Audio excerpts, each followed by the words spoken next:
Kisah pilu Ruben Onsu dan Sarwenda, muncul bau busuk hingga kebakaran. Keluarga artis Ruben Onsu menjadi sorotan warganet lantaran kondisi kesehatan keluarganya dikabarkan tidak membaik.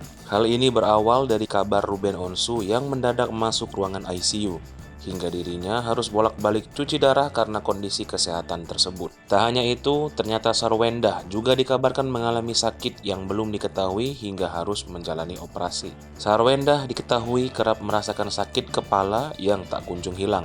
Bahkan, beberapa waktu lalu anaknya yang bernama Thalia Putri Onsu ikut jatuh sakit hingga mengeluarkan darah. Kabar ini pun sontak membuat warganet prihatin dan khawatir dengan kesehatan keluarga Ruben Onsu. Hal ini membuat warganet menduga bahwa penyakit dan musibah yang menimpa keluarganya dikarenakan penyakit non-medis atau kiriman ilmu hitam. Dugaan ini semakin diperkuat lantaran beberapa waktu lalu Ruben Onsu mengaku jika keluarganya mengalami kejadian mistis setiap jam 2 hingga 4 pagi. Bahkan kejadian tersebut hampir dirasakan keluarga Ruben Onsu hingga mereka kerap mencium bau busuk yang tidak sedap di rumah. Beberapa tahun lalu, bisnis geprek bensu diketahui terbakar. Ruben Onsu pun harus mengalami kerugian yang cukup besar. Sejak saat itu, Ruben Onsu dan Sarwenda berusaha untuk menghilangkan seluruh kejadian mistis dengan berbagai cara, mulai dari pindah rumah hingga memesan sapu lidi khusus dari suami almarhumah Suzanna.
Hai pemirsa Sri Popo TV, jangan lupa komen, like, dan subscribe, serta tonton terus berita-berita terupdate lainnya ya.